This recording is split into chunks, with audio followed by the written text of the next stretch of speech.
ঈদের দিনের থেকেও বেশি আনন্দ হয় ঈদের পরের দিন যখন বাবার বাড়িতে যাওয়া হয়। এই ঠাডা পড়া গরমে আজকে বের হয়েছি বাবার বাড়ি যাওয়ার জন্য। এখন দুজনই রেডি টেডি হয়ে বের হয়ে গিয়েছি ব্যাগ ট্যাগ গুছিয়ে। হ্যালো এভরিওয়ান, আসসালামু আলাইকুম। কেমন আছেন সবাই? আশা করছি অনেক বেশি ভালো আছেন। আল্লাহর রহমতে আমরা অনেক বেশি ভালো আছি। নতুন দিনে নতুন একটা ব্লগ আপনাকে স্বাগত। এই ঠাডা পড়া গরমে কোথাও ঘুরতে যাওয়া হয়নি। আজকেই ফার্স্ট টাইম যাওয়া হচ্ছে মার বাড়িতে। ঈদের দিন আমার কাছে খুব বেশি একটা স্পেশাল লাগেনি, বিকজ সারাটা দিন ঘুমাইতে ঘুমাইতে পার করে দিয়েছি। বিয়ের পরে এবার দিয়ে ২টা ঈদ শ্বশুর বাড়িতে করা হয়েছে, ২টা ঈদ বাবার বাড়িতে করা হয়েছে।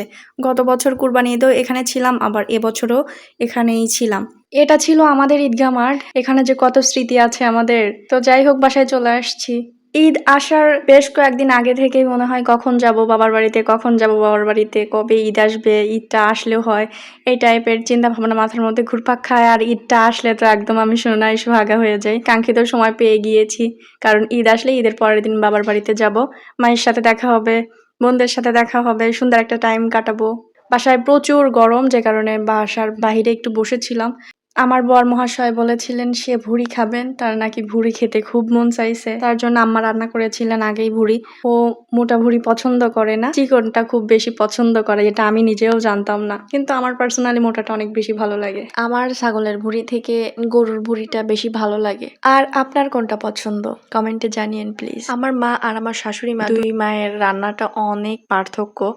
দুইজনেরটাই মজা হয়, তবে ভিন্ন স্বাদের তারতম্য থাকে। আমার আম্মার এই ভুড়ি রান্নাটাই এত বেশি মজা লাগে আমার কাছে।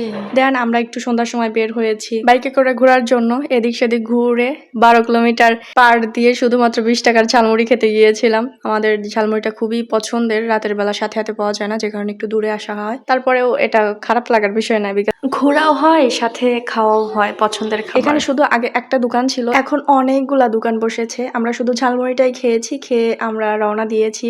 আমরা দুইজনই বেশ ঘুরতে পছন্দ করি, আমাদের প্ল্যান করে ঘোরা হয় না। আজকেও যেরকম হুট করে বের হয়ে আসা হয়েছে বাসা থেকে। আজকের ঝালমুড়িটা একটু কেমন যেন হলুদ হলুদের গন্ধ ছিল, বাট খেতে মজা ছিল। হলুদের একটা গন্ধ ছিল যেটা নাকে লাগতেছিল, কিন্তু টেস্ট ওয়াইজ ভালো ছিল। আজকে ঝালমুড়ি মামাটা ঝালমুড়ির মধ্যে ছোলাটা বেশি দিয়েছিলেন, মুড়িটা কম দিয়েছিলেন। দিনের বেলা থেকে রাতের বেলা ঘুরতে বেশি মজা লাগে, যদিও গ্রাম অঞ্চলের মধ্যে একটু ভয় লাগে, সবাই ঘুমিয়ে পড়েন, দেখা যায় যে অন্ধকার, তবুও ভালো লাগে। বাড়িতে আবার ঘুরতে ঘুরতে চলে এসেছি। এসে দেখি ছোট বোন নুডলস রান্না করেছে গরুর মাংস দিয়ে। এটা খেতে ভীষণ মজা হয়েছিল, আমার ভীষণ ভালো লেগেছে। খুব বাড়িকে মিস করি। যখনই কোনো একটা স্পেশাল ডে আসে তখনই মনে হয় বাসায় চলে যায়, বাসায় চলে যায়। সবাই ভালো থাকবেন, ভালো রাখবেন ভালোবাসার মানুষদেরকে। দেখা হবে নতুন কোনো ভিডিওতে। আল্লাহ হাফেজ।